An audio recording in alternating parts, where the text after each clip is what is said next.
When the doubt gets loud, but answer that call. Vision ain't real till you grind at speed, so breathing deep. Then call the damn leads. Call the damn leads. Hey, welcome back to Call the Damn Leads, the show by sales professionals for sales professionals. I'm your host, Drewbie Wilson. With more than 2 decades in sales, I've seen it, been through it, heard about it. Now I'm bringing those stories to you, my favorite people in the world, the sales community. Because let's be honest, this is the greatest job on earth. It doesn't matter where you come from, what background, what personality type.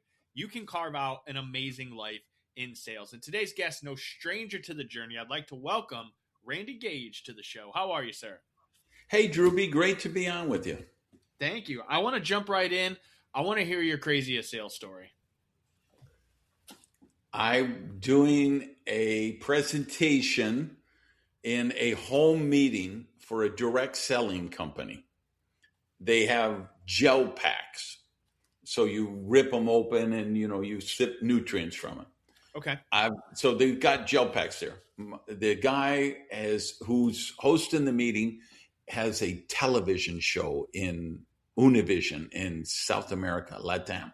Big name. He's got the most amazing guests there. These are the, people who run TV networks, people who are columnists in the newspaper, TV broadcasters, high-level VPs, and he's joined my direct selling business, and he's invited them there. I'm there to lead the presentation, so they will join his team.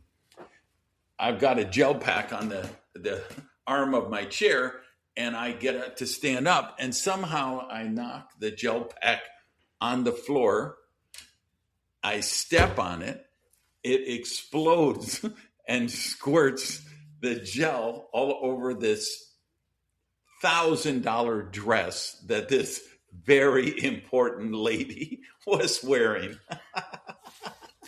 And that's how my presentation began. So that would probably be my craziest sales story. I love everything about that, and also can only imagine the absolute horror that goes through your mind in that moment. So I want to go there for a second, because I think there's something to be said about how you handle yourself in a high pressure situation. So you stand up, you step on the package, it squirts all over this lady's dress. Now what? I'm mortified. And I think because I'm mortified, that's what saved the meeting. Because people didn't say, well, what a jerk. He just does. I mean, I was so mortified. I immediately, how can I help? Milton, can we get a washcloth? Can we, because it's on the front. It's not like you're going to start wiping down her dress with, fondling her breasts, right? You've got to be a little nuanced here. Right? Yeah. So that kind of, I don't know, maybe people just felt so sorry for me. But, the end of the day, the presentation went pretty well. And he got some people in his team and all that. And I think just because I showed I was human, because part of my problem, I have spinal stenosis. And so just sometimes when I get up, my back hitches and it makes me react a little. And so I kind of stumbled just a little, and that's what made me step on that pack so hard, and it just exploded, right? But I think because I was so sincere, mortified, apologetic, but then again, I'm a professional, and I know the show has to go on, and I put the show on, and I was able to segue it into, okay, now let's get to something that can really help you guys. And sorry, I had this, rocky takeoff, but now that we're up at altitude, let's look at some things that could be really positive for you.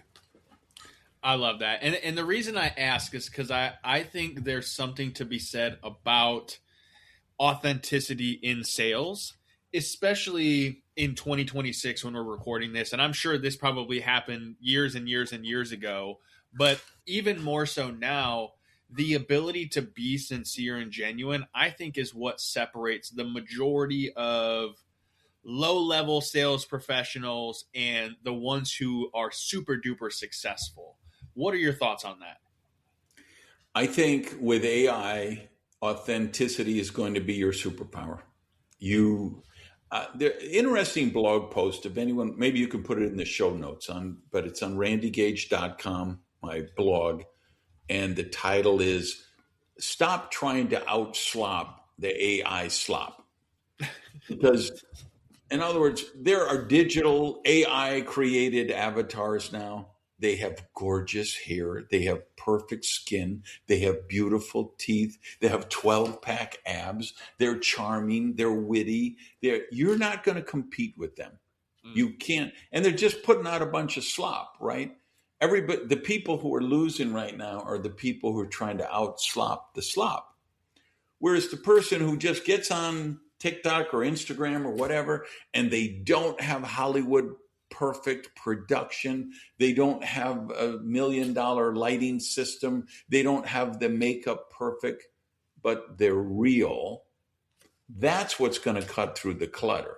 And it's same thing. How often do you go into, there's people listening to this podcast right now. You're killing yourself because you're going into presentations with a PowerPoint deck and you're reading the frickin' PowerPoint deck. Can we add speakers and presenters to that as well? If you speak on a stage and you're reading the slide deck that I'm looking at, I'm in the Speaker Hall of Fame. Let me tell you, I'm working with speakers all the time, because you can read a slide in 20% of the time it takes that speaker to say the slide, to voice it, right? So you're forcing the audience to disconnect from you because they've already read, you got 5 bullet points. They already read the 5 bullet points. You're going to be talking for another 60 seconds or 2 minutes. They have no choice but to disconnect and think, do I need to pick up milk on the way home? Am I out of bread? Am I, because you have insulted them by doing that. Mm-hmm. And whereas I don't even use slides in my presentation. I don't use a single PowerPoint slide. I'm out looking at the audience, trying to connect with them on a soul to soul level. And, that's why I loved when, to get the invitation to your show, because I'm a terrible salesperson. I don't know anything about sales, but I'm a brilliant marketer. And I've learned, hey, if I can create dynamics where the candidates or the prospects are coming into my orbit, where I'm not chasing after them, but they're seeing me as a resource, now I got an interaction that's going to sell, and literally does sell, millions of dollars a year of my services.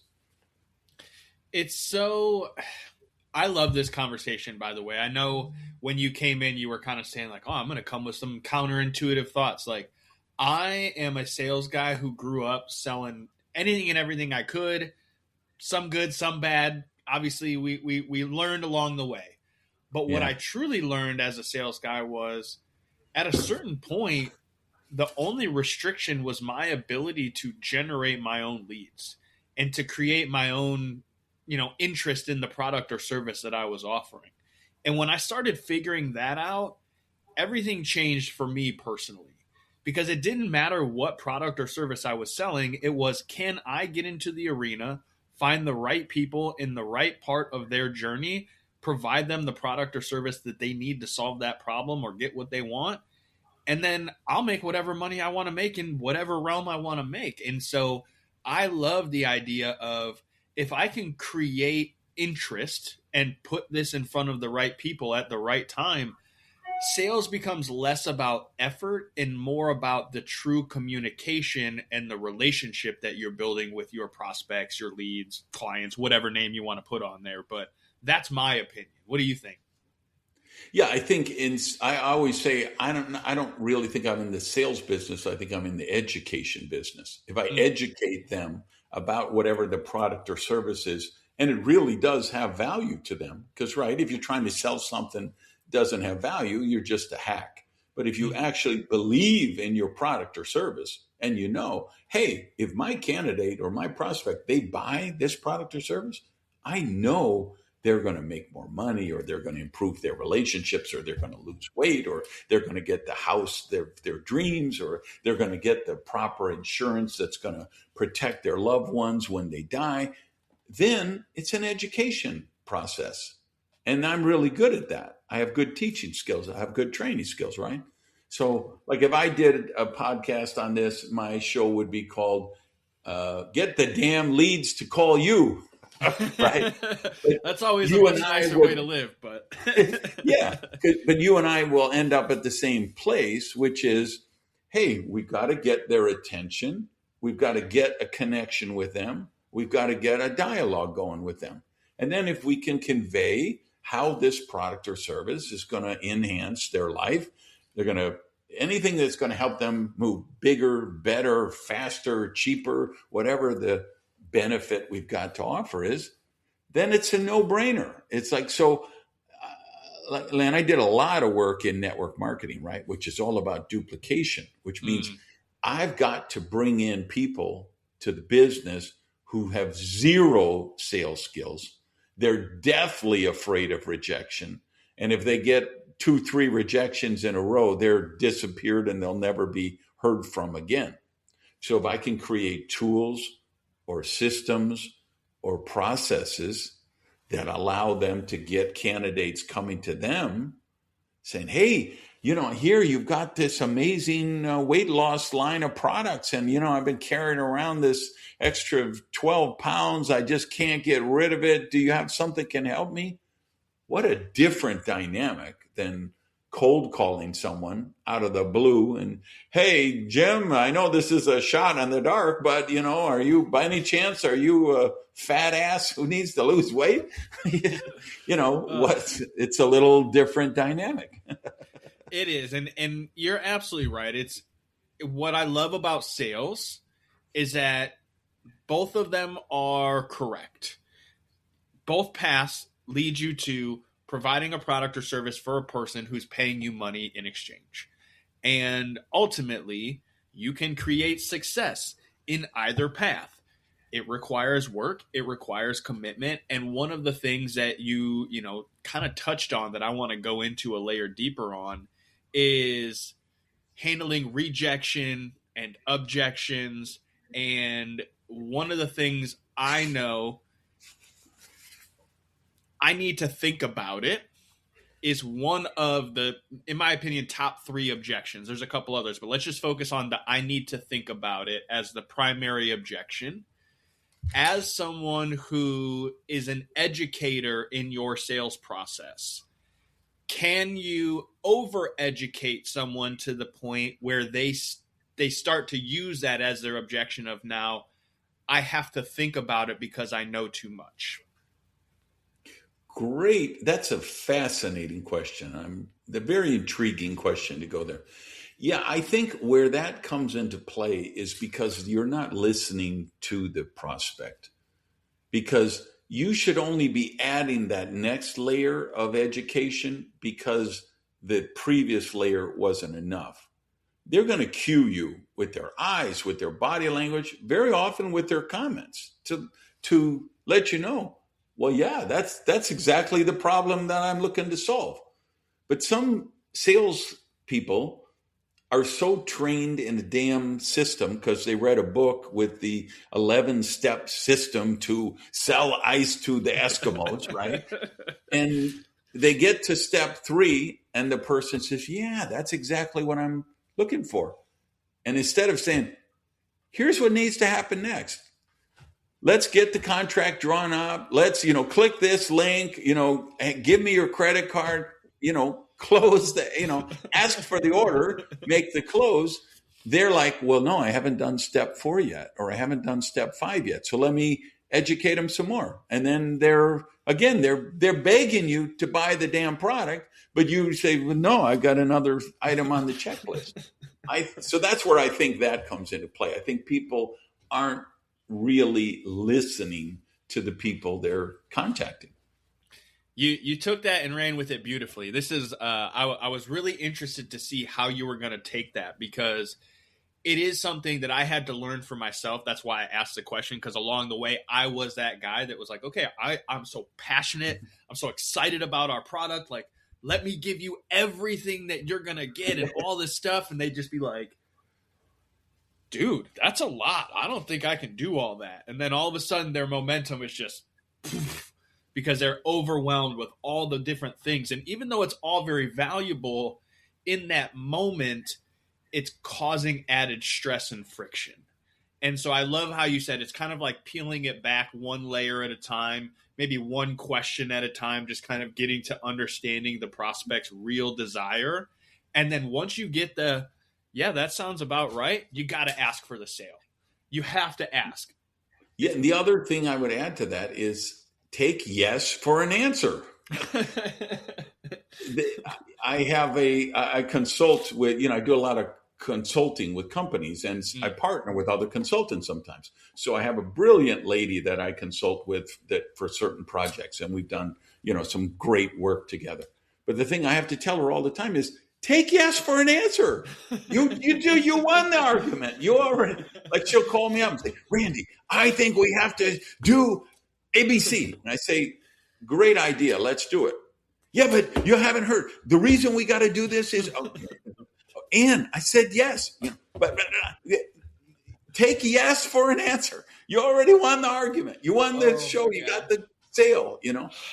It's just natural. We all, I kid her about that, but we all can fall prey to that where we don't take yes for an answer. Oh my gosh, that's so good. And this is why I love working with sales professionals and getting to kind of go through these, because when you sit them down and you're like, you do your after action report, and you're like, okay, let's talk about where things went a little sideways in that sale. And they're like, well, I thought they were interested. And then at the end, they said they had to think about it. And you're like, okay, 5 minutes into this, they wanted to buy. And they're like, no. And you're like, yep, hold on, let me show you exactly where. And they're like, yes, this is exactly what I need. And they go, oh, yeah. And that light bulb flips, and you get to see the change. And then the next time they go into the conversation, they do it differently. And it's why I love doing this, why I love hosting this show, because I get to bring little tactical things like that to the listener who could be brand new to sales. Maybe they've been in sales for 20 years and all of a sudden the things that they used to do aren't working anymore. And so that's a question I kind of have for you. As someone who's spoken on stages and you're in the Hall of Fame and you've met the best of the best and you've probably traveled to countless countries and sold in many, many different ways, what's the thing that you're doing to stay sharp as things consistently change in the world around us? 53 countries as counting so far that I've done seminars in, more than 2 million people. Beautiful. What keeps, and I'm old, right? Each year I keep thinking, who's going to want to keep hiring this old broken down war horse? 2025 was the most successful year of my career. I love that. 2026, I've already booked more business than I had in 2025. I'm 66 years old, right? I should be playing shuffleboard somewhere, I guess, is what the society would think. Why are people still bringing me in? Because I'm still relevant. Why am I still relevant? Because I work on myself every day. I read 1 hour every day. I do personal growth every day. And I never make it about me. I'm going to make it about my audience, my podcast listeners, the readers of my books, right? This is what everyone you guys watching, listening right now, instead of going into this sales presentation of, hey, I have this sales structure that I've set up to go in there, and this is the 7-step system, listen to the candidate. Remember, we're not there to make a sales presentation. We're there to improve the life, the career, the something of the candidate, of the prospect. So when we see that we've reached the point where they've found the value, take yes for the answer.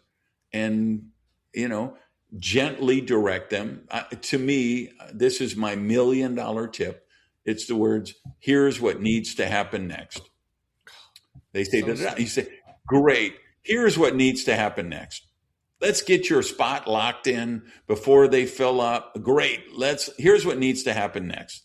Let's get the contract pulled up so we can schedule you for the first orientation and get you in the process with the dev team or whatever. Here's what needs to happen next. We got to schedule a interview with this we got to get you a medical checkup, and then I can send the policy into the agency so we can get this policy locked in to protect your loved ones as quick as possible.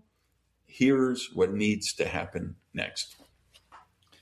Absolutely brilliant, sir. And we could probably sit and nerd out on this for many, many hours. And I would love to, at some point, hear you speak from stage. So what's the best way for me, the listeners, and everyone to come find you, follow you, check out more of your content? Because I know this is just the tip of a very, very large iceberg of greatness. All right. So I just sent book number 16 to my editor. That's probably not out for a couple of months. But the first 15, they're all up on Amazon. You could find that be helpful to a lot of people for a show of this nature. And then randygage.com. That's kind of my Starfleet command site. My podcast is there. My blog is there. I have an entrepreneurial accelerator program called Breakthrough You. That could be very helpful to some of the people listening right now. But it's all there, randygage.com. Maybe you can put in the show notes. I will absolutely do that. And I'll be visiting myself. So keep an eye out for my email on your list. And listen, if you guys enjoyed the show, if you got some value out of it, make sure you follow Randy, check out his content, read one of his books. It's one of the easiest ways to learn a massive amount of information. Maybe share this episode, send it to somebody you know who's struggling in sales. You don't have to tell them you know they're struggling, but just send it like, hey, I heard this. I was thinking about you. I think it'll help. Because that's what this is all about, spreading the movement, reminding people that you can make an amazing life in sales. And if you've got a crazy sales story, you want to be a guest on the show, head over to callthedamnleads.com/podcast. Send us your details. While you're there, grab a hat, keychain, sweatshirt, some swag, support us. And remember, pick up the phone, call the damn leads. We'll see you guys next time. When the doubt gets loud, but answer that call. Vision ain't real till you grind that speed, so breathing deep. Then call the damn leads. Call the damn leads.